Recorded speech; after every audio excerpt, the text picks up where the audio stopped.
He's so excited to be back in his office now. Mm-hmm.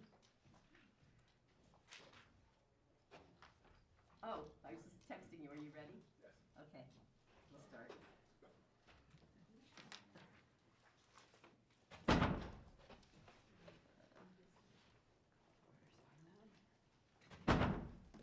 Very good.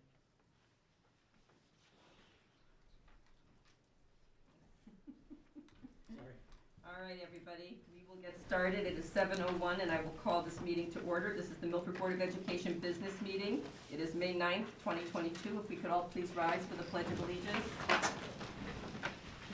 I pledge allegiance to the flag of the United States of America and to the republic for which it stands, one nation, under God, indivisible, with liberty and justice for all. Okay, thank you, everyone. Ms. Griffin, can we have a roll call? Catherine Ailing. Here. Adam DeYoung. Here. Megan Doyle. Here. Andrew Fowler. Mr. Fowler's excused. He's traveling for work. Emily McDonough Souza. Here. Una Petrosky. Here. Betsy Ratner. Here. Cindy Wolf Boynton. She's running a few minutes late. And Susan Glennon. Here. 7 board members present. Thank you. Okay, next item on the agenda is the appointment of new board member to fill the vacancy in the 3rd District. So board members, as you remember, Ms. Muldernan recently resigned her seat to fill the open seat left on the Board of Aldermen by the passing of Mr. Hardiman.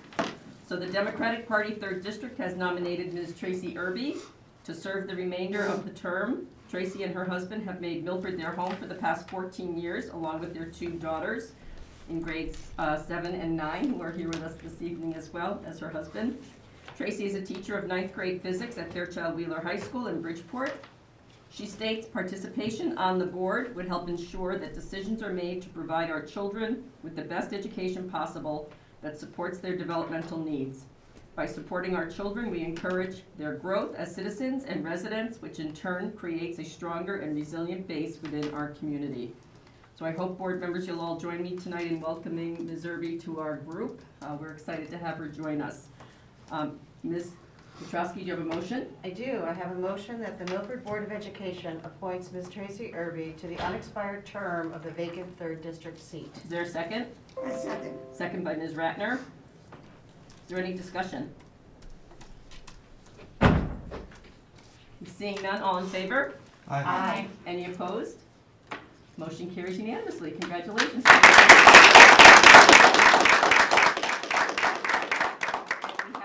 Mrs. Fortunati is here with us this evening, the city clerk, and she will swear Ms. Irby in so that she can take her seat at the board with us for our meeting tonight. Okay, and raise your hand. Please solemnly swear that you will faithfully execute and discharge your duties and responsibilities as a member of the Board of Education of the City of Milford to the best of your ability, so help you God. Congratulations.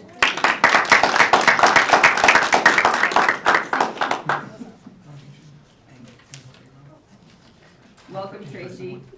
Thank you. Student reports. I see foreign, Mr. Gaetano's here. Hello, members of the board. It's great to see you back at Parsons. My name is David Gaetano, and tonight I will be representing Warren High School and speaking on behalf of myself and Arzu, who unfortunately could not make it this evening. It's been great to be able to speak with all of you on behalf of our school each month, and we really appreciate you giving us this time to speak. As we've gotten back from April break and teams have begun anticipating the end of the season, Warren's teams have been performing very well. Notably, our girls lacrosse team is still nearly undefeated with an 11-1 record, just beating Hampton this past week. Boys lacrosse was also able to pull a win off a win against Law, and our baseball team won 2 games against Wolf Lacrosse this past week. Arzu Gazan came in 3rd place in the 400-meter run with a personal record time qualifying her for the state championships.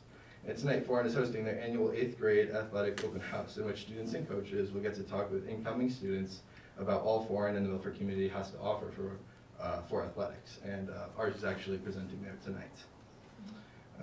To end off sports, I'd like to recognize some of our recent athletes of the week: Bassett Idris, Joe Gaetano, Kendall Lamort, and Xavier Douglas, as well as some of our senior athletes who have recently committed.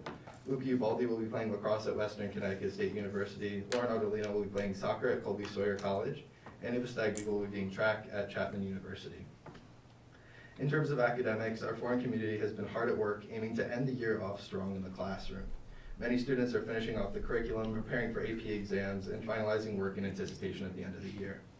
In fact, many of our students have been hard at work this past week completing AP tests in a variety of subjects that assess their learning throughout the end of the year. And these AP classes, some of them will even be able to grant some of our students college credit. As the year begins to wind down, many of our students or many of our seniors are taking advantage of our internship program, having started this past week. Seniors who have elected to take a position at a local business or program have been working hard to get last-minute work submitted before they leave to return for graduation in June. This is an exciting opportunity for many of our seniors to get real-world experience in the job force. Beyond just sports and athletics, our foreign community has been very busy for the past couple of weeks. While seniors scramble to get prom tickets and line everything up for graduation, juniors are beginning the college application process, asking teachers for recommendations and researching colleges. Recently, juniors also had a class-wide assembly in which presenter Chris from Choices Matters helped our students really understand the importance of making positive decisions, especially in regards to alcohol, drug, and online use. The values of positive decision-making are an important part of Florence community, and so this presentation was a great opportunity to reinforce that message in the student body. The foreign community has also come together the past week to recognize our amazing teachers and faculty for all their hard work and dedication to our students. Teacher Appreciation Week was a major success with parents and students organizing a breakfast, candy bar, ice cream truck, and coffee and shakes for all of our teachers. Through these donations, we're able to show our teachers just how thankful we are for all of their work. In particular, Mr. Austin T. Caesar, Foreign Social Studies Department Head, has been selected as the recipient of the Connecticut Council for Social Studies John Stedman Passion for Social Studies Teaching Award. He's one example of the many great teachers at Foreign, and we'd like to recognize him for this great honor. Just as our students have been hard at work in their academic pursuits, Foreign's many clubs have been very active in the past couple of weeks.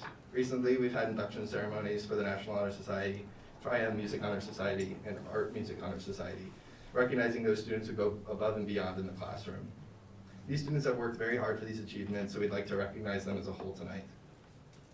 Our jazz band just last Friday hosted their annual Pasta and Jazz event and fundraiser, in which their student performers played a selection of jazz music while students enjoyed meatball dinner from Lassie's. This whole event is also a fundraiser for the music department to ensure that these students are able to continue having memorable and meaningful experiences in music. Another exciting moment comes from our Milford Robotics team, which many of our students flew to Houston over spring break to compete at the World Championship for Robotics. Being their second competition year, this is a great display of Milford's students and their passion for STEM. Once again, Arzu and I would like to thank all of you for allowing us to speak on behalf of Foreign each month, and we greatly value this time to recognize the great work our students have done, and we look forward to hearing from future Milford and Foreign liaisons about the great things we know that our students will do. Thank you. Thank you so much. Thank you. Jackson. Good evening, guys. We were misinformed on the location change Oh, for I'm this sorry. meeting, so we apologize for our late notice. But it's great to be with you guys once again. And before I start, I want to introduce our new liaisons for the 2022-2023 school year, Cole and Aylin. Hello, nice Hello. to meet you guys. Nice to meet you. Thank you. So as always, I'll start tonight with some amazing news. We'd like to congratulate Nancy Brown and David Pelagi as our Parent Teacher of the Year. We're looking forward to the many upcoming events celebrating our students in the month of May, like the Honors Breakfast, Senior Sports Banquet, and the All-School Awards ceremonies. At the end of April, we held our Junior Cotillion, which was an incredible success, and we look forward to our upcoming prom on May 26th. At the Connecticut Science Olympiad, the Law Science team received 13th out of 40 competing teams, and 2 students medaled in the Green Generation event. The National Honor Society raised $800 for brain cancer research through the Brain Bowl. It was the first in-person event that had the entire school in attendance, and students loved the competition, despite the faculty defeating the senior class in the final round. In academics, the Advanced Vocal Ensemble is taking a field trip to perform for the Connecticut Arts Administration Association in Farmington, while child development students participate in a field trip to Housatonic for observations in the Child Learning Center this week. And now, Aiden with athletics. In law sports action, Lucas Pincus Coyle was recently honored at the National Football Foundation Scholar Athlete Dinner in Southington. Lucas was one of only 22 student athletes statewide to receive this honor. All of our spring teams are entering the last 2 weeks of their regular seasons, with all of our teams having either already qualified or just a few wins away from qualifying for their respective state tournaments. Baseball currently stands at 8-5, and softball currently stands at 12-1. Both teams just winning another game a few minutes ago on their seasons, with both teams hopeful of also qualifying their SEC tournaments. Both boys and girls track, both are continuing their excellent tradition of successes, with many individuals and relay teams already having qualified for their state meet in June. Our golf team currently has a match record of 7-1 on the season and are hopeful that they will qualify for both the SEC and state tournaments. Tennis player Lucia Pino picked up her 50th match win of her career last week. Lucia is only the second girls tennis student athlete in JLHS history to achieve this milestone. In school counseling in college and career, on Monday, May 2nd, we celebrated Life After Law Day, where senior students wore an item representing their school of choice, military branch, or a new employer to show off their decision. Staff joined in on the celebration by wearing an item to represent their college or career path. AP testing began last week and will continue through this week. Makeup exams are slated for the following week. School counseling reports that testing has been a success thus far, and they anticipate an overall strong testing period as exams wrap up. Jackson and I had a pleasure speaking with all of you this entire year. We hope that both Longford have successful school years this fall, and we are confident that we'll be leaving you in good hands with our new liaisons. Enjoy your summer vacations. It's been a pleasure. Thank you. You're welcome. Thank you. Thank you. We hope that you will be back for our meeting next month, the four of you, because we are going to recognize you June 13th. Thank you. Yep. We will be back. Awesome. Bring your, And we will be back. bring your successors with you Okay. again, and we'll see you on the 13th. Thank you. Thank you so much. Thanks, guys. Thank you, guys. Thank you. Nice to See meet you you. guys. Sorry about the confusion. All right, I do not believe we have any members of the public here this evening, so I'll dispense with the public comment and move on to the chair's report. Board members, as I mentioned, I think last month, we have the teachers' negotiation for their the contract renewals coming up over the summer. And we typically have 2 board members that serve on that committee. Mr. Fowler will be one, so I am looking for another board member to serve. And I did send you all, just before the meeting, I sent you an email that gave some specific information about the time commitment and the period of time that the committee will be meeting. So if you could look that over, and anyone that has an interest in serving on that committee, it would be greatly appreciated if you would let me know as soon as possible. End of year activities are coming up. There are lots of things on the calendar for board members to choose from, if you so desire to do so. We'll be sending more information about the high school graduations as we get closer to that date. And at our May committee of the whole meeting, we do have an end of year ceremony that you will also receive some information about. So make sure you keep track of the calendar with all the activities on it, and let Ms. Griffin know if you plan to attend anything. And lastly, last week was Teacher Appreciation Week. I saw lots of wonderful activities for our staff members. I hope that they know how much we appreciate them. It's always a great time of year, and I was in awe of some of the things that the parent groups put together for teachers and staff, so looks like it was a wonderful week. That said, then I have nothing else. We'll move on to the superintendent's report. Thank you, Ms. Glennon. Oh, I'm sorry, does anybody have any liaison reports tonight? My bad, none? Okay. Thank you for the reminder. All right. How's everyone? Good. Thanks. Good to be back at Parsons here again today. We want to focus our instructional highlight this evening, Dr. Fettigan and I, on something that we have come to coin as Milford measures. And we may have floated that phrase out to you before this evening, and maybe you have felt a bit bewildered or confused. We hope to provide you this evening with an introduction. That this will be the start of many dialogues around how will we know when we attain the vision of the learner for all of our young people. And that's a question that we should be asking ourselves reflectively as practitioners but also you as a board and Milford as a community should be asking us, how will we know when we achieve the vision of the learner for all our young people?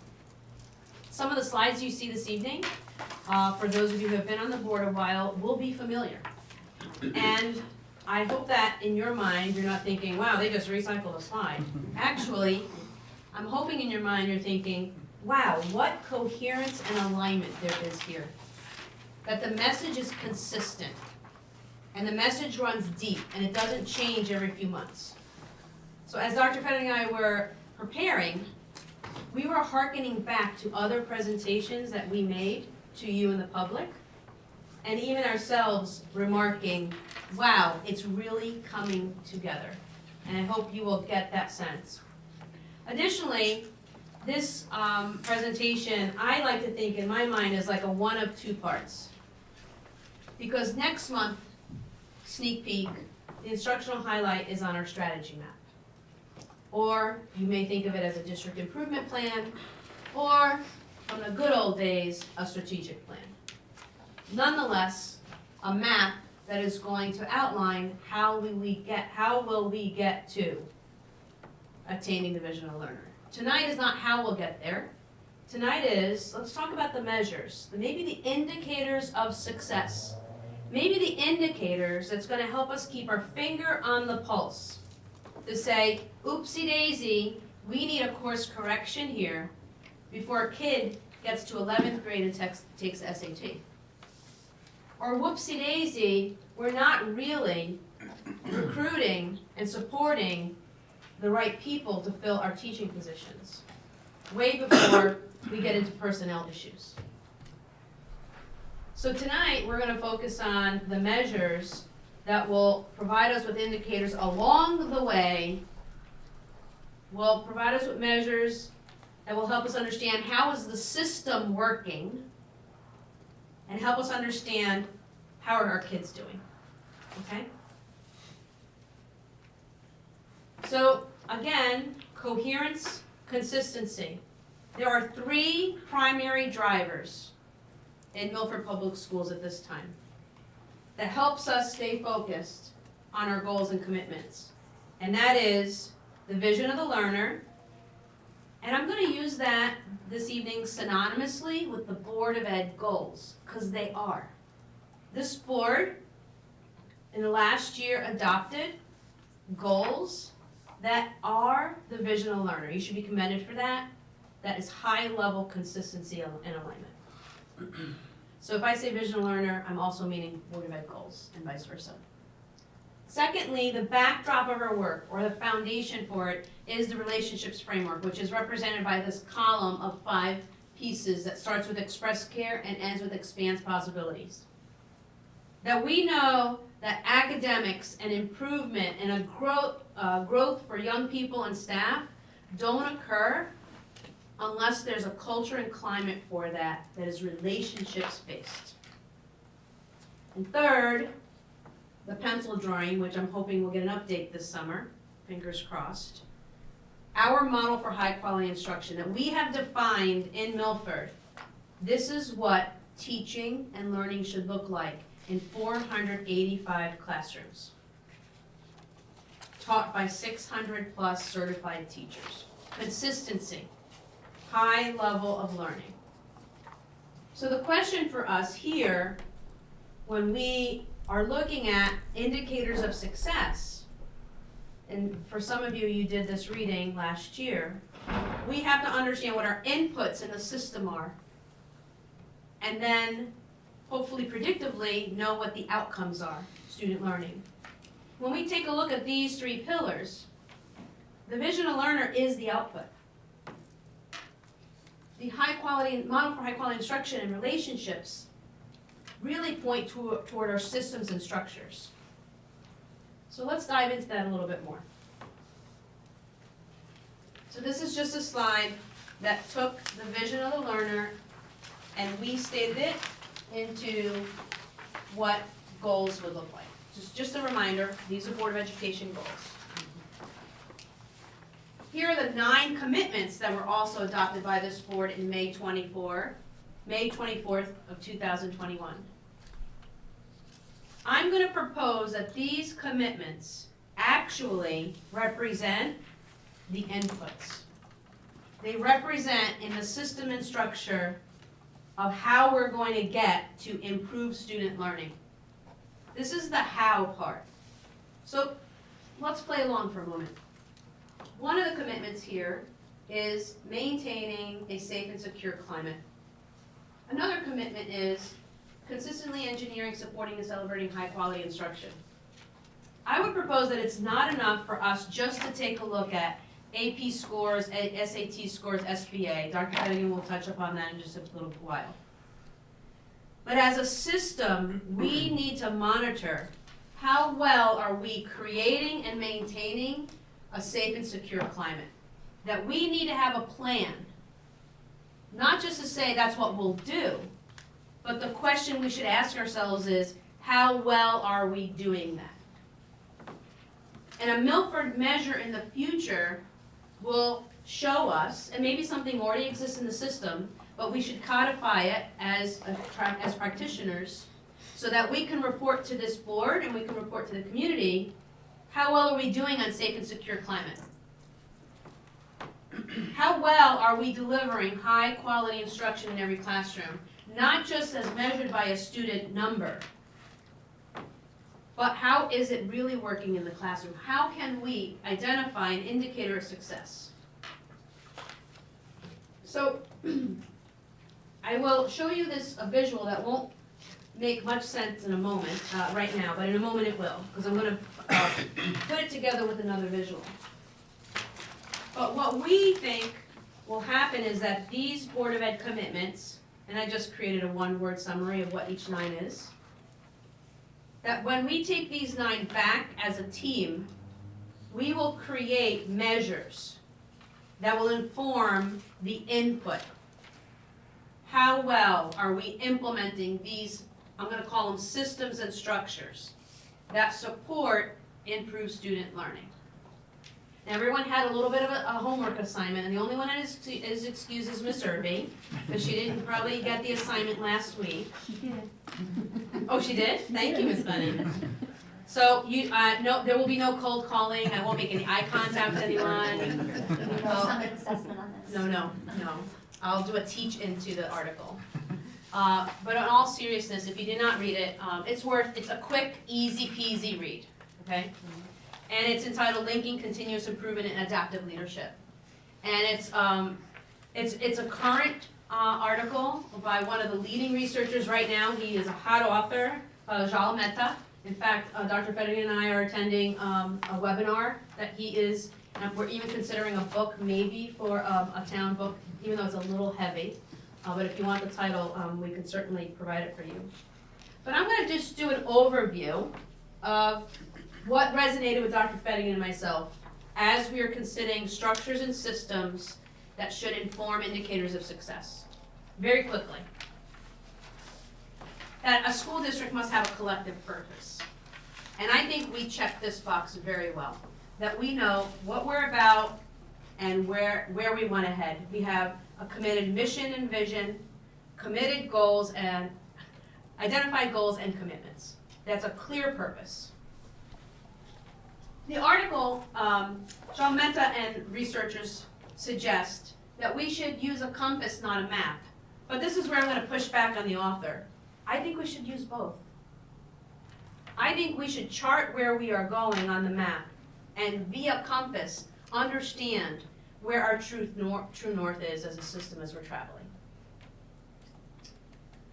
We've had lots of dialogue with the teaching and learning department around this third bullet, that we should implement with integrity rather than with fidelity. And let me tell you why. Fidelity sounds like a really great concept, and we should. There are many things we should do faithfully. But fidelity is not a true professional way of approaching teaching. That we have professionals in the room. We should provide them with some room for judgment. So when we're giving them curriculum and implementation guides, we should provide them with the capacity building experiences so that they could implement with integrity and not by line, word by word, and reading a script to our kids. That's not implementation as a professional.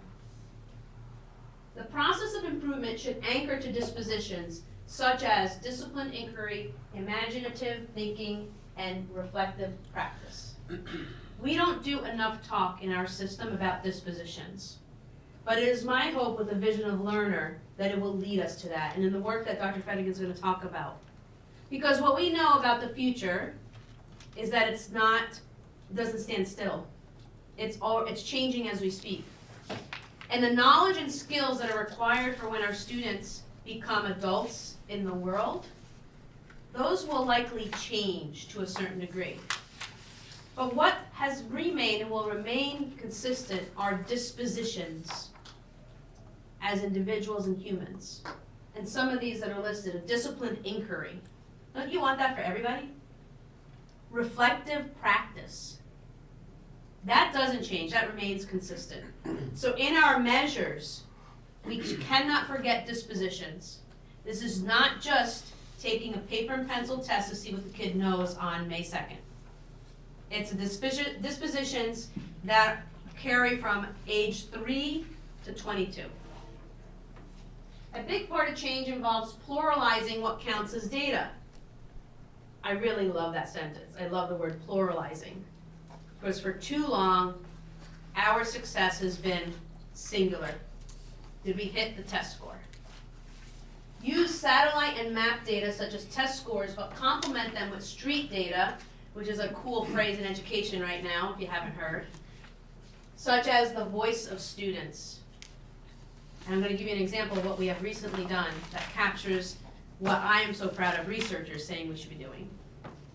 Take a triangulation approach where different sources of data are mobilized to investigate a question as opposed to the narrow, compliance-driven, and exclusively quantitative approach.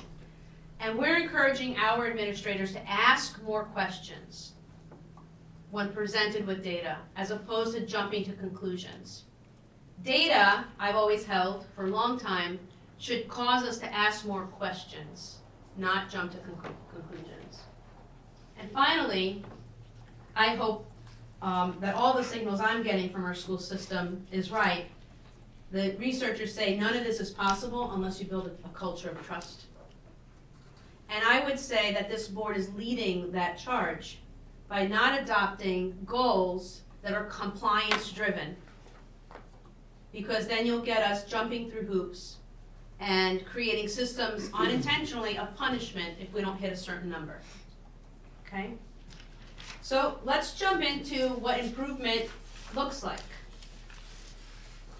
Now, nowhere in life does improvement look like this, right? If I do A, and I do B, and I do C, I will get to fill in the blank. It's never that linear. If you've raised children, you know that. If you've tried to learn a new hobby or sport, you know that. If you've tried to lose weight or eat well and exercise, you know it. It's not as simple as just putting some pieces together to get to a final answer. Instead, sure many of you are familiar with the plan, do, study, act cycle. First of all, the visual that it is a cycle is telling. That improvement science really is a process. Not something that we'll put X, Y, and Z in, and then this is what you get. And it's a process that doesn't just happen once. It is a regular, continual process. And next month, you guys may likely get a repeat article that you, if you were on the board a year ago, talks about that your strategy should be representing a hypothesis that is continuously revisited. If you were at the science lab visitation last week, if you've ever been in any science lab, you will know what I'm saying, okay? So if you didn't attend, you missed out big, but not on this example. You saw kids trying over and over and over. You saw kids saying, I'll take a little charcoal and a little sand and maybe some rocks, or no, this sheathing is better, and you saw them not giving up and understanding that they were engaged in a trial. They were seeing what would work, and when something didn't work, I didn't see a single kid give up. There was a sense of perseverance and grit. And I would propose that improvement science is just like that. That we're going to try on our best educated guess, because we're pretty educated people, right?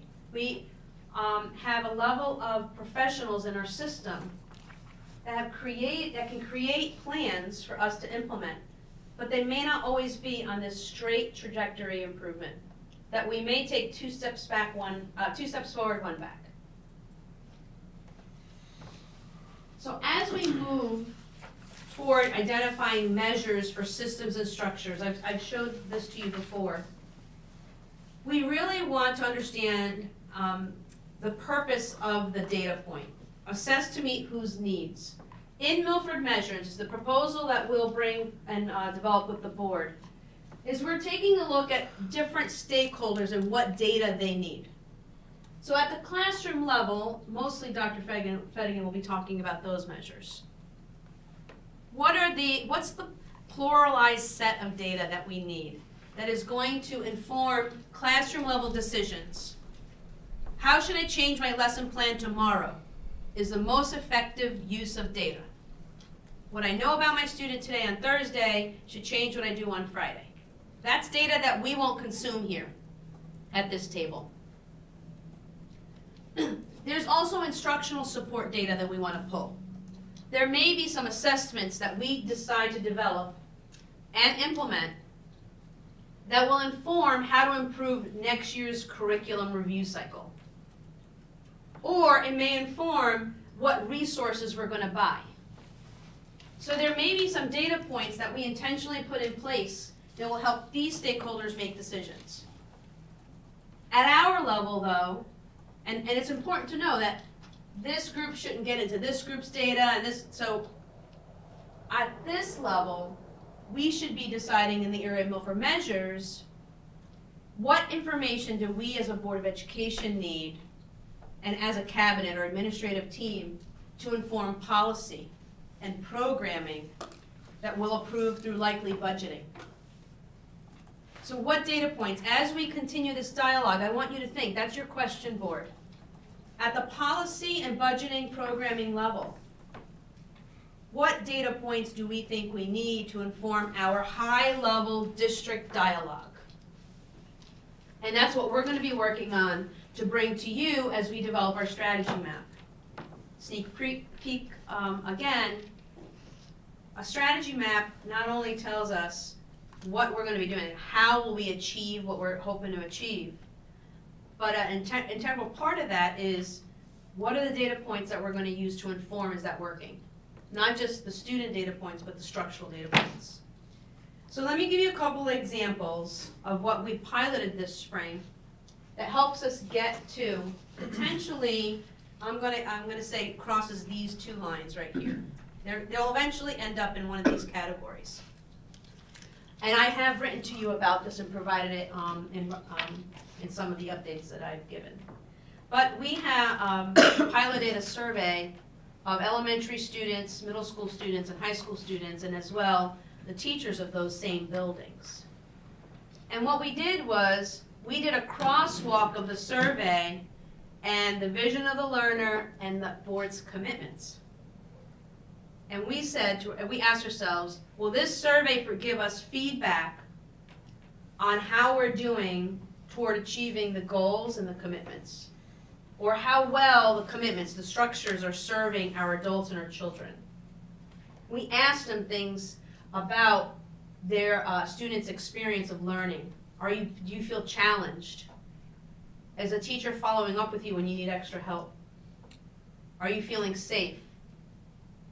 Are students kind to one another? Do you feel that you are represented in our curriculum and our resources? Do you see your family, your life's experiences in what we do in school? We also ask teachers, do you feel supported as far as capacity building is concerned? Being provided the time? Do you feel like we're being led? How consistent is HQI? following up on that survey, we conducted some focus groups where we had an external consultant sit face-to-face with the groups of students at each school, face-to-face with groups of teachers at each school. And I think the consultant was more excited than we were on the data that was pulled. And you know what our kids told the consultant? Can we do this again? Can we tell you about our experiences in school and what we need? Remember from the article, include student voice? We need to include student voice in our Milford measures. We need to let them tell us how we're doing. So this is what we're going to propose structurally. That we're going to consider this side, the Board of Ed commitments, these 9 represented. We're going to propose in our strategy map to build some measures on how well these are being implemented. These are the systems and structures, if you will, okay? For those of you who read the article a year ago, these are our leading indicators. What we're investing in the system. Dr. Fedigan is going to talk to us about the Board of Ed goals or the lagging indicators. How are we going to keep an eye on how the kids are doing while we're keeping an eye on the system? Does that make sense? Okay, and it's still under construction, okay? All right, I'm going to turn things over to Dr. Fedigan to talk about our students. Okay, so this is again another repeat slide, and as Dr. Pataya mentioned, you've heard the word Milford measures repeatedly now, and you're wondering, we're hoping that through tonight and in next month's presentations and those to follow that you'll gain greater and greater clarity. Assessments are one way to measure student performance, right? Student learning over time. The assessments in these top circles, Smarter Balanced Assessment, which, you know, we're in the middle of the assessment season right now, the suite of state Department of Ed assessments, SAT, NGSS, AP exams, you're hearing our students taking those just this week actually and next. Those are very familiar to you as a Board of Education, and those are more summative in nature. We're gonna get a little bit into this about what a summative assessment is. Those are really a standardized measure. They're very a traditional assessment, and they are helpful. They inform our work as a school system to a point, right, to an extent. We recognize as a school system that it's really important for us to have measures for our students as they're making progress in the fine arts. And we recognize right now we're in performance season. So our kiddos, our cellists, we just had our middle school orchestra performing here in the past week. We recognize that our student art shows, or perhaps our students who are sending their, just this past week this happened, their art pieces of artwork for AP Art Studio off for evaluation. That is an example of a Milford measure. Additional curriculum-based measures that we have, we know we're developing career pathways. We have a lot of work to do to think about how are we measuring student performance and experience ultimately within those pathways. How do they support student learning when they're with us here in Milford Public School and as they launch into their college and career post-secondary plans? And those post-secondary plans, right, are a measure of our performance as a school system. How our students are ready to achieve whatever it is that happens for them after grade 12 or after age 22, whether it's entering the service, entering into a 2 or 4 year college, or entering right into the career workforce. Just, I think, in last month's presentation, we talked to you about the Next Generation Accountability Assessment. We also shared a little bit about our district profile and performance assessment. And one of the things that we really wanted our board and our public to focus on is the state's interest here is to tell school systems and communities that beyond a standard measure for reading, writing, mathematics, it's really important for school systems and communities to be thinking about other indicators, inclusive of, for example, graduation rates. How ready are kids for college and career readiness, what their plans are when they leave a school system. Physical fitness, access to the arts. Something else important that we wanted to focus on in that presentation was this idea of growth over time. Because we recognize, just like our friends at the state and colleagues throughout the state, that growth over time, just not a cut score for standard achievement, is really important from a teaching and learning perspective, especially when considering development of children, right? We don't all hit milestones at the same time, but we're hitting them, and we're providing different entry points for our kiddos. And so that's why this system gives credit for growth over time, and even more credit for those kiddos that have more room to grow. We talked a lot about that in our last presentation. This is another familiar slide, and this is where we're going to start to get into some of that vocabulary about assessment. Because again, in our Department of Teaching and Learning, we think about teaching and learning, curriculum, instruction, and assessment. There are different types of assessment. And the important message here is they're all important, but they serve us for different reasons. So you remember from a previous board presentation, this goes back to the fall, when we were talking about student achievement along our standardized measures, right? SBA, Smarter Balanced Assessment, the SAT for our big kids.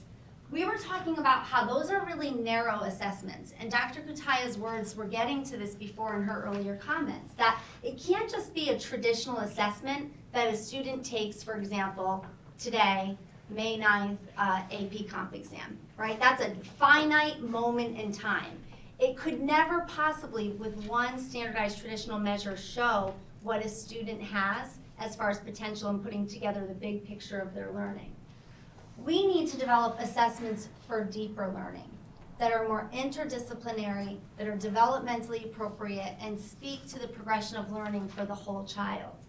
And even when we were making a shift from Connecticut Mastery Test to Smarter Balanced Assessment, even then, all the work at the federal and state levels throughout the nation around these standardized assessments, there was a recognition that that kind of narrow assessment would not be sufficient to tell the true story of learning for an individual student, a school, or a school system.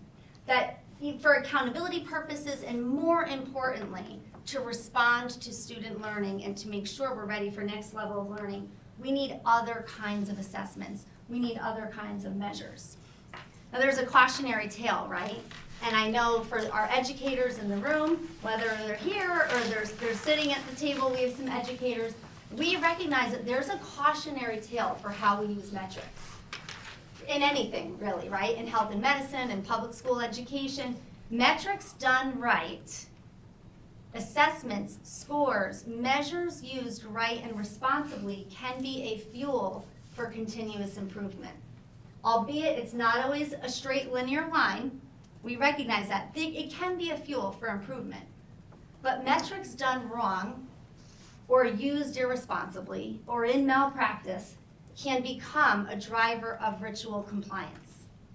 And we can all recognize, I know in this room, that ritual compliance is not the driver that will lead us to innovation. It is not the driver that will lead us to developing systems of communities of trust. And systems where we have communities, everybody partnering together on behalf of students and staff and improve teaching and learning. So this is where we're going to dig a little bit deeper into that vocabulary lesson on assessment, and I'll keep this very brief, although Dr. Kutaya knows I love to talk about assessments and teaching and learning. The important thing to think about, the difference with formative and assessment and summative assessment, because you'll hear us both and colleagues in the teaching and learning talking a lot about these kinds of measures, right? Assessment is a kind of measure. Both of these types of measures, both of these types of assessments, they both serve our work, but for different purposes.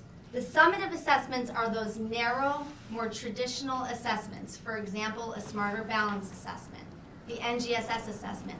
The AP assessments that our kids are taking right now, they're going to take that assessment and the course will be over.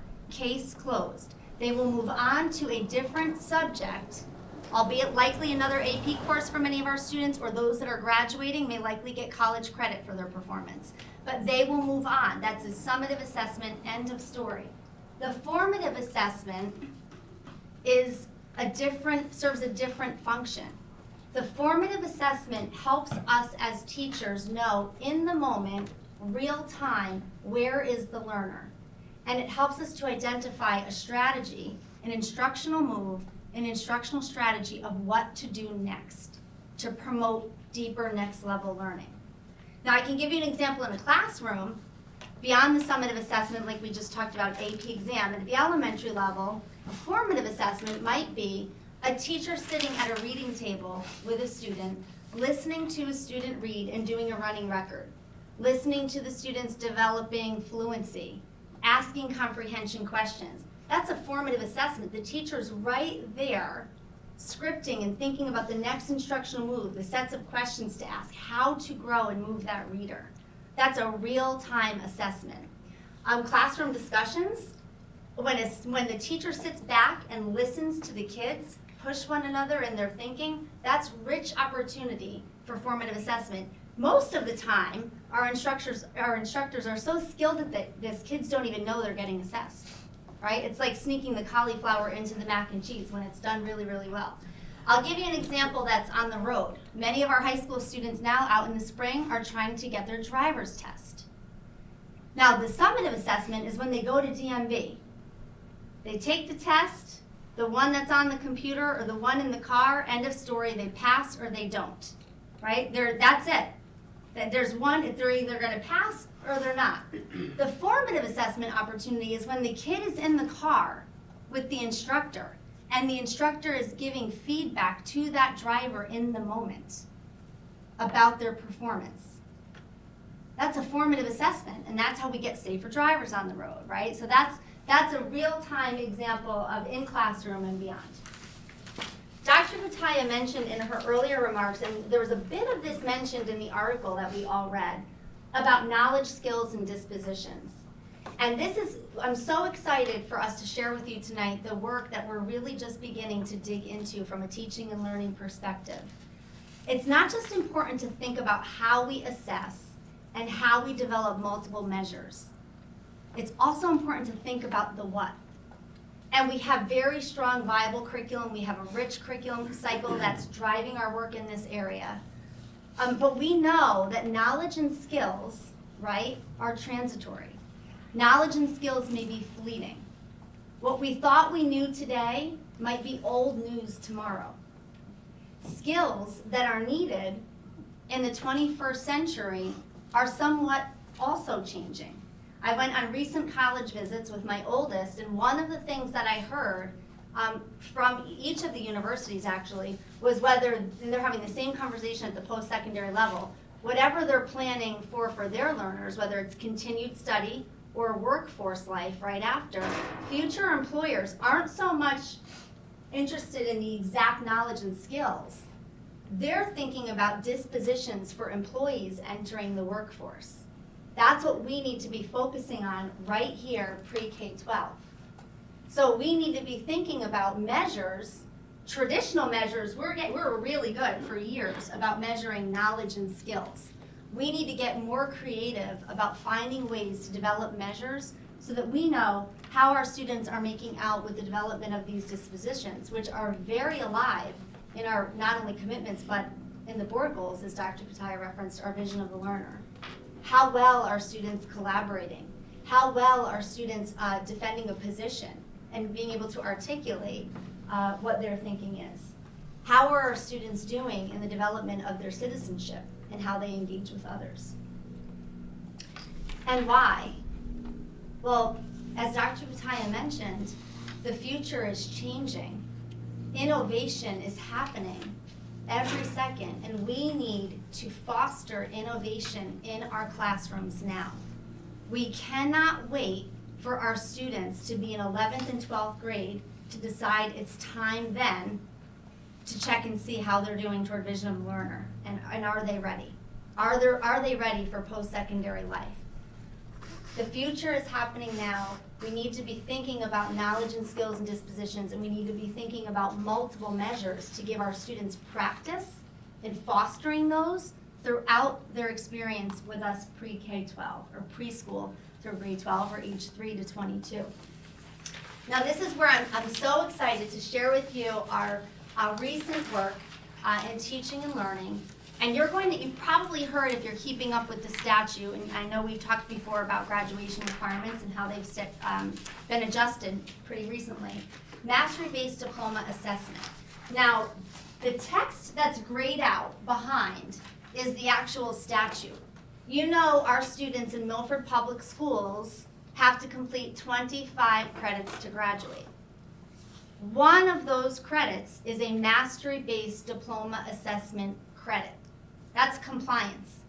We have to do that so that we can see that our kids have the right level of reading mastery, writing mastery, mathematics mastery. It is mastery-based, it's right there, right? And districts have some freedom about how they approach this.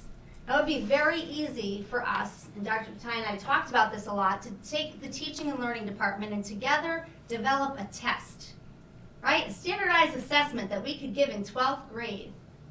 We'll just do it right after the SAT, or maybe we'll develop a rubric and see how our kids do, in 11th or 12th grade toward vision of the learner. And then we can make sure that they have a credit to graduate. But we are not interested in being a compliance-driven system. And we also know that our vision of the learner is not relative only to the performance of our students in 11th and 12th grade. Our vision of the learner is a preschool through grade 12 lift. Just as Dr. Kutaya mentioned, we are thinking about our students and their progression toward that vision of the learner when they're with us at 3 years old. How are they working together during scenarios and intentional play? How are they engaging in inquiry and problem solving together?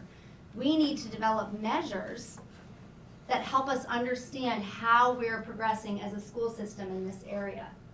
So we're not going to do mastery-based diploma assessment as a compliance system.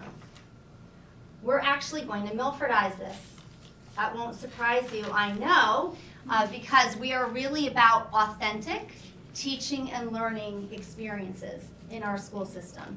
We're about measuring what really matters in our classrooms and what really matters for our community. So a group of, probably 60 or so teachers, this is what we've been working on for the last couple of months, teachers, coaches, administrators that are represented in all 14 schools across all departments have gathered, and they've formed what we call the Blueprint Design Team. That team has been really like an R&D group, a research and design group. And what they're working on together is what Dr. Kutaya talked about before. How do we make sense of our developmental relationships framework, which is the foundation for our work in teaching and learning? How do we identify the elements of a high quality instructional system that's supporting the curriculum that we develop? And how do we drive all of this toward our vision of the learner? We've spent some time thinking about how we call them the legs of the stool come together. And what does that mean for the curriculum? And that group is starting to develop interdisciplinary learning experiences. And what I want you to hear about this is instead of coming up with an opportunity for a credit in 11th or 12th grade, like a test or a rubric, we're thinking about how to develop an example of a Milford measure, right, for students to, in primary grades, K2, intermediate, 3-5, middle school, 6-8, high school, 9-12, we're coming up with opportunities within those grades that are aligned to the curriculum for our students to demonstrate through interdisciplinary learning experiences their progress, where they are in relation to the vision of the learner. Because we can't wait for 11th grade. We can't wait for 11th and 12th grade when we're ready to shift kids off into their post-secondary plans. So you're going to be hearing a lot more in future board updates about the interdisciplinary learning experiences. But the big idea with those is that this is not the compliance driver about mastery-based diploma assessment credit for graduation. This is about another Milford measure to determine our progress with our learners every step of the way on their journey. This is about thinking about how we do this through developmental milestones. So we can think about these as mile markers in a child's learning experience throughout the school system. They'll be authentic and interdisciplinary learning experiences. A few examples here that we might have students, and again, these will be highly student-centered and driven by students. Global citizenship, we might have students engaging in civic engagement project. We'll have capstones, which need to be much further developed in this district. Our internship experiences need to be much further developed, as well as with community involvement. We're hoping to host, and I'm sure that we will soon, business and community leader forums, which will provide our students with the experiences that they need to have be successful, right, beyond the classroom. These are all experiences that are, again, under construction that will be developing throughout our school system in the teaching and learning department. After that group of first 60 staff members that are in that blueprint design team developing these came together, we also conducted focus groups. We had about another 90 staff members. About 160 staff members have been deeply engaged throughout the system in this work and thinking about what this will translate to be in the classroom. And we've been hosting as well focus groups to get feedback, which is helping everybody to understand how the model for high quality instruction connects to our vision of the learner and the developmental relationships framework. Something that's under construction right now in the elementary school in the way of an interdisciplinary learning experience, instead of just taking the trip to the Audubon Center, we're working on a partnership opportunity where our kids will be going to the Audubon. They will be engaging in the work of scientists. They'll be collecting data, contributing their data at the elementary level to live research. They're going to be contributing to the body of research, thinking about habitats, how different habitats are formed, and then they'll be presenting their findings and demonstrating and hosting right there their research that will matter right here in our community in the elementary grades. We have pathways that we're looking to expand in the way of robotics, pathways where we're looking to expand in medical careers, and who knows, perhaps even EMT. There was a discussion today when we were talking about FTE around that. And at the high school level as well, there are going to be multiple opportunities for our students to really take their learning and think about how we apply credit to student learning in a much more innovative and unique way. And Dr. Kutai and I know from our work with the consultants we're working with, there are very few school systems that are approaching this work beyond the compliance piece, where they're really thinking of approaching this as a preschool through grade 12 or 3 to 22 lift. This is not the easiest way to do it, but it's the right way to do it. This is about coherence, and it's about strengthening and deepening learning experiences, teaching learning experiences for students and staff throughout the public schools. So we'll be looking forward to, while it's under construction, there's a lot of summer work plans in this area, and a lot of work in the next calendar year. We'll be looking forward to coming back to you with updates, and then also involving you in the greater community in the sharing and the demonstration of student learning toward vision of the learner as an example of a really important Milford measure. We'll set to take questions or things, fun. Yep. Ms. Ratner. Thank you, Ms. Glenn. First of all, thank you for that wonderful presentation. It gives me children's goosebumps, and I'm so happy for Milford that we have this opportunity to be assessed in this way. The thing that was really exciting to me is demonstrating the dispositions innovatively, brilliantly incorporating learning styles, so you are using the whole being to be able to share what it is that has been created within them as an experience for life. It's wonderful. So thank you. I'm excited to keep watching this grow. This is really, we're so fortunate. So fortunate. Thank you, thank you. Other questions from board members? Ms. Wolf-Boynton? I had more of a comment than a question. Well, first, I guess the question. So you said 160 teachers are involved in creating this blueprint? So the first 50 designed the initial documents, core documents we're calling them, that will support some of our curriculum shifts in the way of identifying knowledge, skills, and dispositions, right, in each of the curricular areas and across the grade level bands. That was the first 60. And then beyond that, the next phase of that work was to bring forward focus groups of about another 90 staff members that came forward and provided reaction feedback and commentary that will help us move into the next phase of the work, which will really focus on developing those interdisciplinary learning experiences. I thank you for following up on that. I think it's really exciting how through this, I'm thinking about HQI as well, how we are really turning to the expertise of our teachers and our staff and giving them opportunity to really take ownership of, not just what they're doing on a day-to-day basis, but how they're helping to advance education in Milford overall.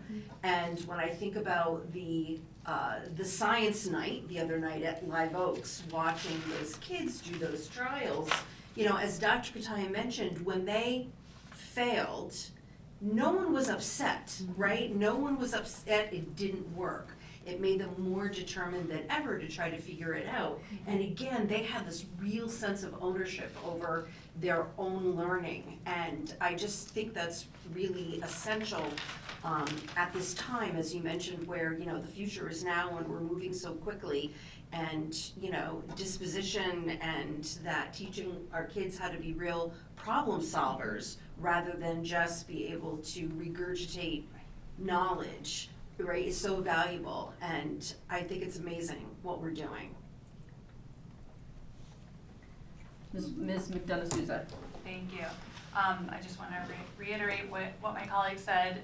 Ms. Wolf-Boynton used the word excitement, and that was going to be my keyword too. It just gets me so excited.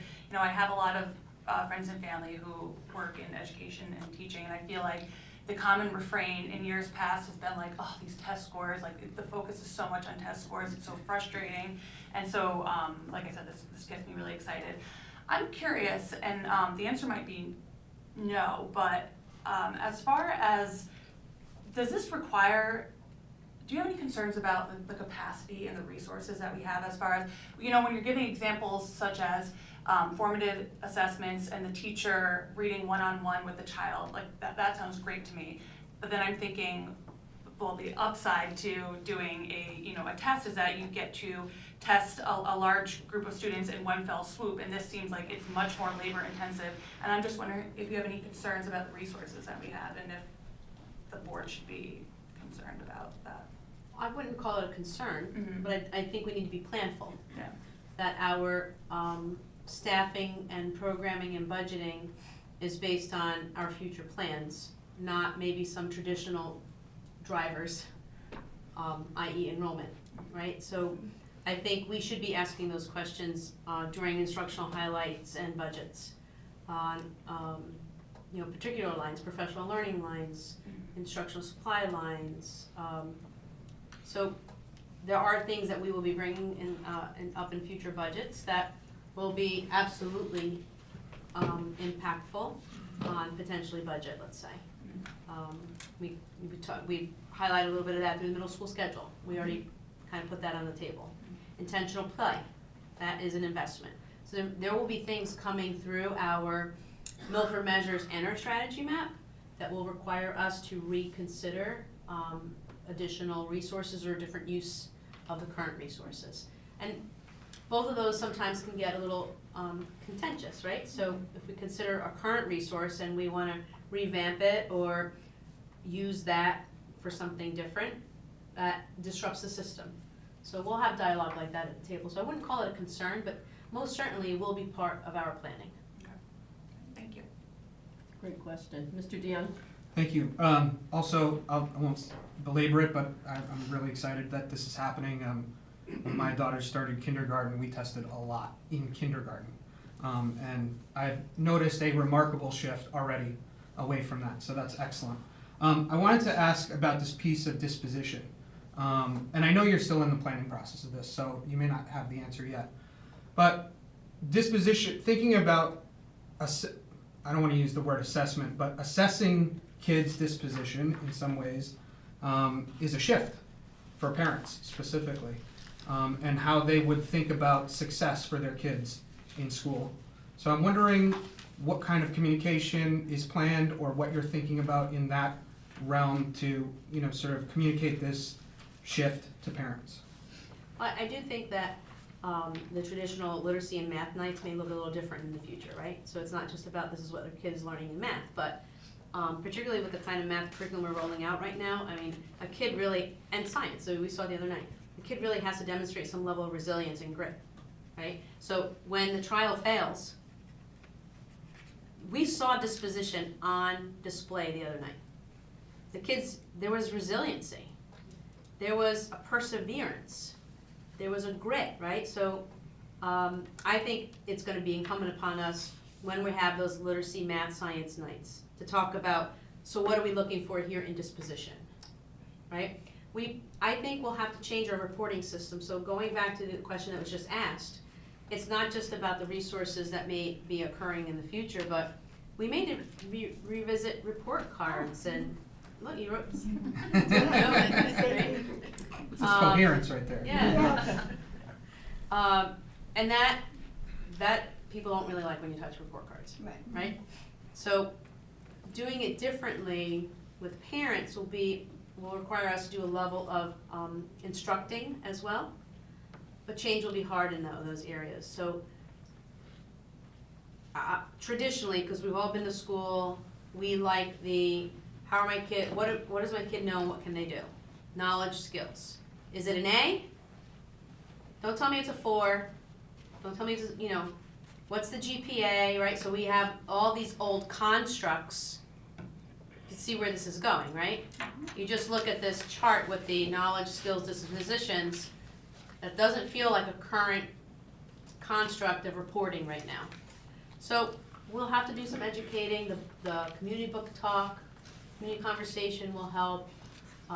We need some forums. We'll have to engage people, organizations like PTA to help us out. So I do think that we'll need a communication plan with all of these, whatever it is, right? Yeah.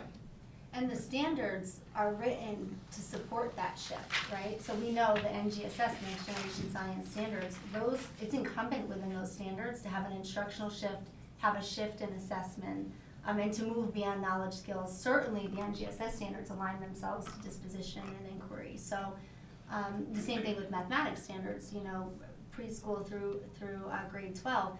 It's not just the knowledge and skill, but there are the math practice standards where children have to be able to persevere in solving problems. So we have to now be thinking even more so about, again, the multiple measures to help us know how students are doing beyond that. That needs to be more fleshed out. That's our next level of work. Yeah, and I think the NGSS and the math standards, those are things that are really going to be important to communicate to parents because they are such a shift away from knowledge and skills. So just from my own experience, we haven't, aside from sitting on this board, I don't have a lot of knowledge about the NGSS standards from my own interactions with the school. Now, of course I do, but other parents at the school. So I think that's going to be important moving forward. So there's an important distinction in language, although we're not moving away from knowledge and skills. We still want kids to know their multiplication tables, okay?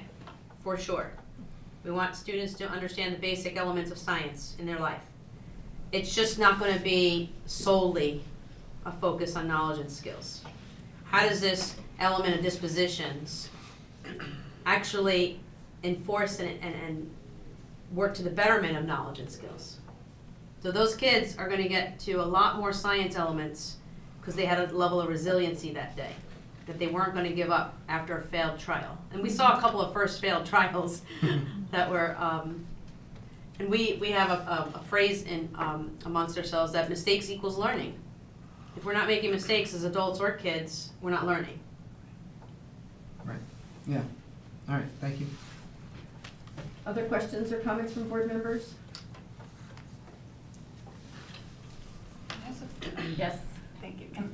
To follow up on something that Mr. DeYoung was just talking about, Dr. Kutai, you had mentioned the report cards, potentially changing and evolving, and I think what Mr. DeYoung said about the parent communication is a great point, because I was wondering, how is the report card in Milford, Connecticut going to compare? Because I feel like a parent might be like, well, I want my, when my kid applies to college, how is that going to translate to the greater nationwide way of doing things and what's traditionally been done? And my understanding is that the college application process is really it's changing and evolving as we speak. SAT scores are not the end all be all, but I'm just wondering what a report card and I'm wondering about that concern. I don't know what my question is other than. Well, I don't know that we should tackle high school report cards first, right? I think that there's plenty of space to do K-8 report carding first. And then I do think that when you create that system and culture in pre-K-8, that as kids grow through your system, it's easier to change reporting. Now, I think we'll always need to align to ensure that there's a bridge between high school and college, high school, university, or post, right? So that would require us to create a partnership to ensure that we are not, hurting kids along the way. So that's going to require a much deeper level of research. There's no way I can give you an answer on how that would happen in high school, but there's a lot of room for growth in elementary and middle. Let's just say that. Okay, thank you. Ms. Irby? Hi. When you're talking about the report cards, even in the high school, for the interdisciplinary learning experiences, I see a lot of opportunity there for a lot of discussion with parents that have students that are doing well and want to know more about their student. So yes, they have A's and they have A's, and they stop coming to conferences. They don't, there's no reason to come because they know their student. But when you have these projects, big capstones and portfolios, then they can come and talk to you about that, or with their student, and get more information about what they learned in that process, and share that as a group. Many of these things they work together on. So I think that's a great opportunity for parents to come back in a different way to learn more about their student. And I think those experiences in survey actually will help us leverage a change in reporting structures. So when parents are getting more feedback from a community-based learning experience, we may have an open door to say, well, since that's going so well, can we revisit this report card? Right? So I think one can leverage the other. Other questions or concerns, comments from board members? Okay, seeing none, thank you very much for the presentation. I look forward to hearing more. And I think there's a lot of, I was glad to see the word coherence in this article, because that's something that, the board going way back has been focused on. And I think this is a natural progression from, what we've been hearing from staff members talking about, the most authentic learning experiences that they've been having, and clearly giving them a voice in all of this is, it's a huge step in the right direction. So I'm interested to see what happens next. So thank you. It'll be a multi-year dialogue, Ms. Yes. So we can move on to our policy work. Yes, please. So we have some policies, they're second read, we're asked that you vote on them this evening if you feel so comfortable. I'm gonna ask my colleagues, Dr. Fedigan and Mr. Fricitelli, to go over some of the changes that are in front of you. So we're gonna start with 5134, married pregnant students. Okay, thank you, Dr. Tai. I'm just pulling that up now. Okay, so again, just as a reminder, I think there was a recommendation from a board member last time to add to the title married, pregnant, and parenting students. So you see that change there at the top. Our discussion during the last Board of Ed meeting also was around providing some definitions at the beginning of the policy. So we did work with legal counsel to provide a definition on parenting student.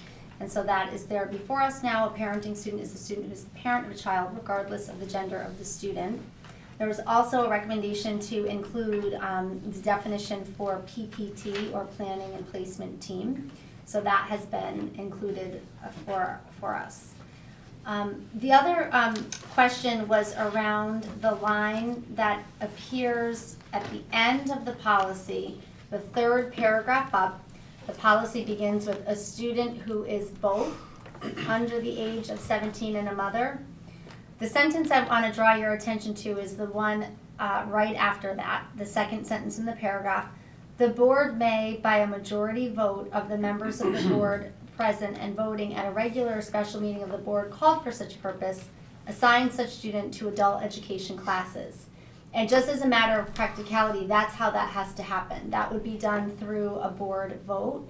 And so when you had come when we presented this last time for first reading, and there were a few questions, and we shared this again with legal counsel, there was a recommendation to add that sentence in.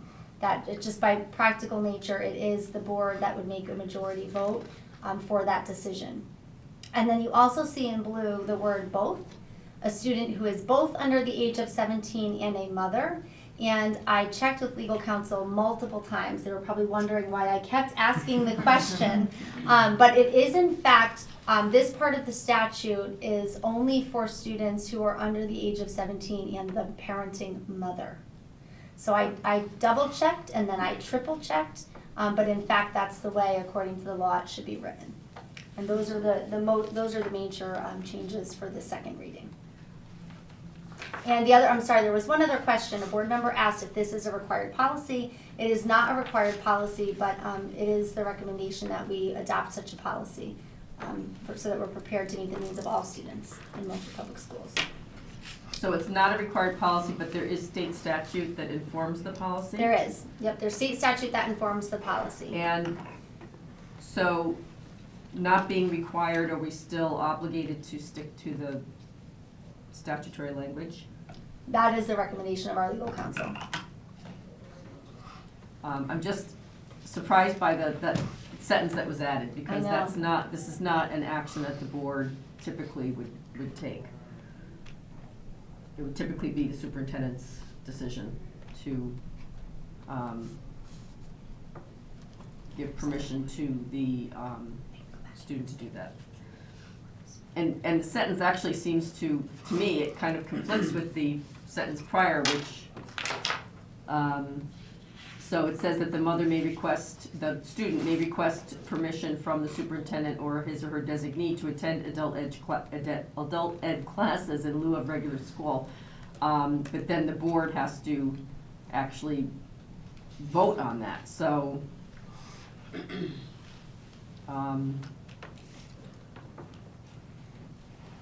I'd like us to take that I back to council. can, yeah, the recommendation was to include that sentence, but we can ask if it's a must or just the recommendation. Can I also add to that? yep. Mm-hmm. Just as an add to that, it seems to me it might be a bit of a privacy issue as well, to have to be voted on by the board. We'll come back. Okay, all right, so we're not gonna vote on this tonight? No. Okay, and I'll take the next three. Can I add, I'm sorry, can I'm I add sorry. one last thing? Sure.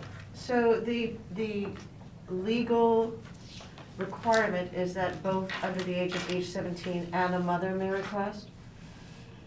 That is. Mm-hmm. Would we be able to add a parent so that if for some reason the father is requiring that? I know it's not No, part of it's the not the legal- mother or father, it's the student. So we're not, that sentence doesn't refer to the student's parents, it refers to the student herself. Right, Because It's the it's- mother who is herself. under 17 that can request it. So only a mother who's Only under the mother. 17, it wouldn't be applicable to the father of the child? That is correct. Correct. That is absolutely That was correct by clear in law. council, yeah. Yeah, that's Okay. correct by law. And that we need to stick with that, we cannot add? I guess is my question. We could go back with that question, but I don't know how we would change that part of the statute within the policy. So it wouldn't exclude the mother, but it might add the father? Well, is so what now, I'm a parenting father, this is the thinking is that a parenting father who's under the age of 17 should also have the right to ask permission to attend adult ed classes versus regular school. So the regular desire of school this programming. board to see if we can go above and beyond. Correct. But the statute That's- yeah, states, right. okay, Yes. we'll find out. And the desire of the board to allow the superintendent to make that decision. Correct. Yes. Right. Got it. Any We'll other, need another 2 weeks. Thank you. any other questions while they're, with them going back? Anybody else have any questions on this policy? Yes. I would just like to reiterate that whole concept of parenting mother, parenting father, it should be equal. I don't think so. We'll go back and ask again. All right, thank you. All right, moving on. Okay, policy 3516, these were very minor changes. as the board will recall, from last meeting, all we were really doing in this policy was adding the statutory citations. But then, very astutely, the board found some things that needed to be corrected or made a little bit clearer. So you'll see in the blue, it's basically just abbreviations and acronyms that were changed from the first time. So unless there's any other questions, that really was the only changes, or were the only changes. Ms. Petrosky? I'm sorry, I just had it's a nit, sorry. On page 2 of 3, under maintenance, The the capital word T. the, capital T, yeah, sorry, it's a nit. I saw That was it. just a test to see if someone would pick it up. Good job, you passed. Thank you. Was there another one, or that was it? And also, I'm sorry, on that same page, underneath number 10, it says Milford Public Schools. Is it appropriate to change that to the district at that point? Since we've already defined Milford Public Schools as the district on the first page. First page. Where was that? Oh, remember, at the top of page, On page 1 of 3, under Oh. safety and hazard assessments, we do Milford Public Schools in parens district. So I was wondering if we needed to repeat Milford Public Schools on page 2 of 3, or rather than just saying the district. so under number 10, the district will annually submit each school's security and safety plan to to DES. We could do that. Again, it's another nit, sorry. No, it's okay. Okay, so those are minor housekeeping changes. Any other questions on this policy before we vote on it? All right, Ms. Petrosky, do you have a motion? I do, but point of clarification, would that be for as amended? Yes. I'd like to make a motion that the Milford Board of Education, which is not the right one, that the Milford Board of Education approves Board Policy 3516, Safety, Safe and Secure School Facilities, Equipment, and Grounds as amended. Is there a second? Yes, yes, sir. Second by Ms. Ratner. Any discussion? Seeing none, all in favor? Aye. Any opposed? Motion carries unanimously. Okay, thank you. Next one is policy 6114, emergency and disaster preparedness. And in this one, the very long paragraph number 3, you asked us to break that down and make it a little bit more clearer. So we hope that we've done that. It's basically the superintendent will develop and maintain the emergency preparedness plans, and the emergency plans shall be kept current, and in keeping it current, the superintendent shall. And then we just delineated each of the shalls out in blue. There were some acronym issues that we took care of, especially the last paragraph on page 1. And then also, you asked us to make, and rightly so, the third paragraph down on page 2, the membership of the school safety and security committees, so that it's the same language as in policy 3516. And so we made that change to make them consistent, and that it is consistent with the law also. Those are the required positions that are on the school safety committees. Any questions, board members? Ms. Petrosky? I just wanted to say thank you so much. This is so much clearer for me, so thank you. Again, one little nit that I just noticed now. Sure. In that first paragraph, it says Milford Public School versus schools. I don't know if you want to add the S to that. Yes. Do that. Right here.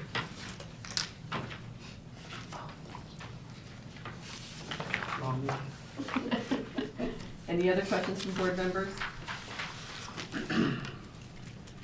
Okay, Ms. Petrosky, do you have a motion? I do. I'd like to make a motion that the Milford Board of Education approves Board Policy 6114, Emergencies and Disaster Preparedness as presented. Thank you. Is there a second? I second. Ms. Ratner has seconded. Is there any discussion? Seeing none, all in favor? Aye. Any opposed?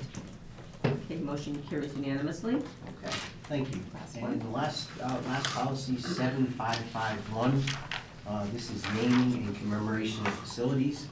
The board asked us to take a look at the last paragraph, or yes, the last sentence of the last paragraph on page 1, and see if it better fit on, in the last section under commemorative or donor plaques. And we agree that it really should come out of the last paragraph and apply to all of the different commemoration or donor plaques. So we moved that to the blue section on commemorative or donor plaques. And that was the only change there. Thank you for making that change. Sure. Any questions from board members? You're seeing none. Do you have a motion, Mr. Petrosky? I'd like to make a motion that the Milford Board of Education approves Board Policy 7551, naming commemoration of facilities as presented. Is there a second? A second. Ms. Ratner has seconded. Any discussion? Seeing none, all in favor? Aye. Any opposed? Motion carries unanimously. Thank you. Thank you. Okay, so that's all set for policy. We're gonna ask Ms. Capazza to give us an HR report. Okay, thank you. This month you have the listing of job postings, personnel recommendations, retirements, resignations, terminations, and stipend appointments. Not much out of the ordinary to report, except that we have begun posting for our teaching jobs for the 22-23 school year. So we're getting that process started. We are up to 12 retirements, Jim, and the board.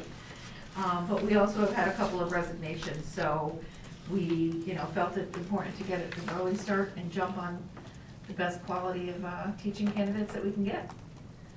So we're well on our way to accomplishing that. Thank you. Okay, questions for Ms. Pasna? Mr. DeYoung? Thank you. Just a quick question, and you've mentioned this before, but there's a number of positions, quite a few actually, that are labeled as until filled. Yes.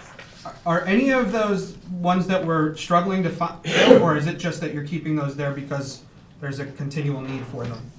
Okay, so sometimes until filled, some of our positions that we've just posted will say that, because we don't want to set a deadline on when we're going to close out the posting, because they're for next year. Mm-hmm. Some of them that were posted earlier in the year, such as some of our paraprofessionals, we are still looking for bodies to fill those positions.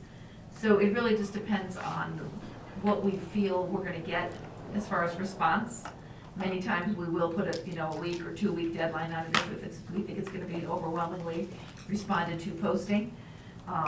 We did try to take down a lot of positions that were from this past year, but unfortunately, we still are looking for some of the positions. So those we left up in addition to the new ones that we posted, so. So do I'm not we? sure if that answers your question. Yeah, it does. No, thank you. So do we have any current openings for classroom teachers to be filled? We, nothing that's hung over from earlier in the year. We did have somebody leave. A couple of people left recently, mid-year, did not wait till the end of the year, so those would be posted. But there's really no teaching positions that have been posted since September, if that's what you mean. Yes, exactly. Yeah. Thank you. Thanks. Any other questions for Ms. Capazna? I stand corrected. Actually, the .6 hearing impaired, teacher of the hearing impaired is the only one that's really, we've struggled with that. We've filled it in other ways, so it's not, they're Yeah. being taught, the students are being taught, but that is the one holdover. Okay, thank you. Sorry. That's all right. Okay, I see no further questions. Thank you, Wendy. Okay, so we have the next two items that Mr. Riccitelli will take, and that's the 21-22 budget transfers, which will require your action, and a review of the disbursement report. Okay, so, as I gave the quarterly report last month, I told you that normally we come to the board in June and July for end-of-year transfers, but because this year we're dealing with some unique situations, which I've listed in the agenda item page, we decided to come a month earlier. And really, this is a simple one. It's one that you've heard me talk about before, and that is the deficit that we are currently experiencing in the heating or natural gas utility. So also, as I told you at the quarterly report, we decided, because we knew we were gonna have these issues toward the end of the year, we froze certain accounts, and two of those were the 6,000s accounts and the 8,000s accounts, which generally are, they generally equate to the per pupil expenditure of the schools. So we asked the schools to curtail or put off until next year some of the things that they would have otherwise purchased or services that they would have undertaken. So we've saved in those two accounts about $207,000, and we're asking the board at this time to move it to the natural gas line item 4101. Questions from board members? Ms. Petrowski? I just have one question that you said that there's going to be a considerable deficit in this account and this transfer will partially cover it. Correct. Do you anticipate that the remaining transfer is going to be approximately the same amount or bigger or? It will be about the same amount. If I recall correctly, from the quarterly report, we were running about we anticipated about a 400,000 plus deficit in natural gas. Okay, thank you. Can you refresh my memory where we use the natural gas? I'm sorry? Where do we use natural gas? Over heating all of the schools. They're all gas? I thought they were oil. No, No, we did have 3 schools that had underground oil tanks that we could use for Oh, reserve. that's right, we took them out. We took them all out. Okay, all right. Any other questions for Mr. Richitelli? Okay, Ms. Petrowski, do you have a motion? I do. I'd like to make a motion that the Milford Board of Education approves the administration's recommended 2021-2022 budget transfers as recommended by administration. Is there a second? I second it. Ms. Ratner has seconded. Any further discussion? Seeing none, all in favor? Aye. Any opposed? Motion carries unanimously. Thank you. Okay, and the disbursement report. In your package is a listing of all of the disbursements over the amount of $1,500 for the month of April. And those items that are COVID related are highlighted in yellow. I don't think this month we have anything attributable to the flooding at Harborside. We usually put an asterisk next to that, but I don't think there are any. So those are the disbursements for April, and I'm happy to answer any questions that you have. Do you have a handle on when the claims payments will come in for the Harborside? It's very close now. We're getting down to the very final. Fighting out, not even fighting out is the right word, but going back and forth with the insurance company over, small little items. But we should be all closed out Okay. Very soon. And the payment will be sufficient? Yes. Good. Mr. DeYoung? Thank you. I just want to ask about the pesky trailers again. Yeah. How we're doing on checking out that furniture and how long those are gonna Yes. stay around. We went trailer jumping over Make spring a reality break. show out of it.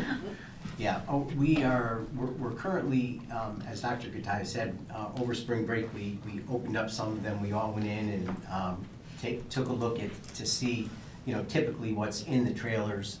And we're currently in the process of kind of calibrating what we're gonna be able to use, what we're not gonna be able to use, and then how we're either going to store it, either offer it for donation to, in accordance with our disposal policy, or just dispose of certain things that are not going to be useful again. So that's all taking place right now, coming up with a procedure and a process. And I anticipate that as soon as the last day of school, we'll be opening up those things and bringing back what we can and storing what we can.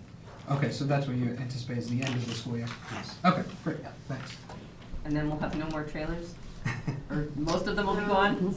Except for the things that are in the schools now that we have to store in trailers. But many, many, many less, yes. Ms. Doyle? I have a question on repair to broken water main. So something like that At what point is that the city and is it on the property of the school, or like, how is that defined? And that's definitely doesn't seem like something that was anticipated. Sure, no, it definitely was not. It was a water main break at Foreign High School, so it was on our property, and so we were responsible for it.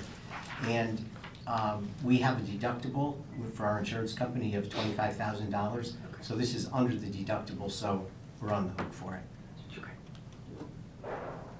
And so the repair to the sewer lines is something similar over at Pumpkin Delight? Is that what it is in Cat Pen? Repair to sewer lines? It's the line right above it. Let's see, what page? On Oh, page sorry. 2, on the first page, about 5 lines in.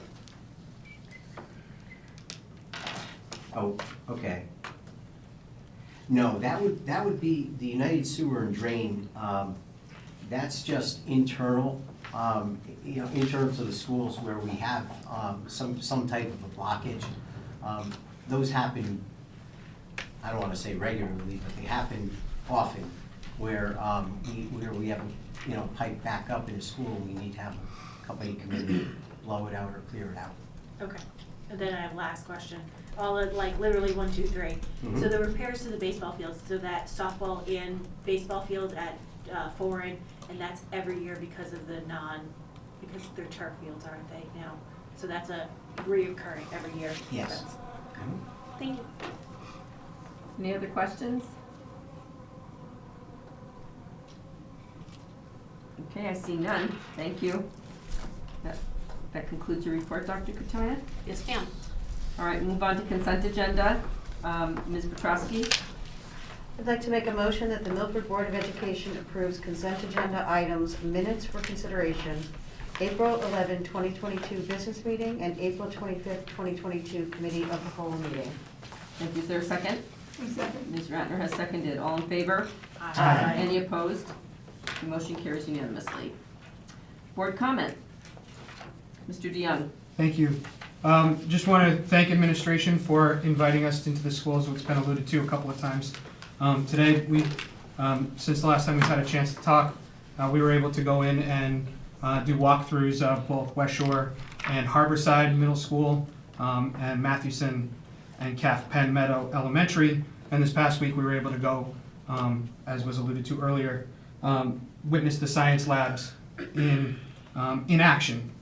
I think our community should be really proud of the work that's been done in some of the renovations, and also in the science labs. The science lab work is indicative of what was talked about tonight, and I think is the direction that the district is going in, and we should be really proud. I'll just mention one other thing. I was really pleased to be able to visit my daughter's school, Orchard Hills School, for the very first outdoor music concert of the spring season. Dr. Kataya, you were there. Ms. Paris was there as well. It was great to see parents being there, and also the students performing was really, after 2 years, somewhat of a relief. So very excited that that's happening and continues to happen throughout the spring. Thank you. Mr. DeYoung, any other board comment? I think Yes, Ms. Ratner. It's okay, thank you, Ms. Glenn. Being so close to Teacher Appreciation Week, all of us want to commend our fabulous teachers and administrators, and thank you for all the work you do. I would echo that. Anybody else? Okay, Ms. Petrosky, do you have a motion to adjourn? Motion to adjourn. Is there a second?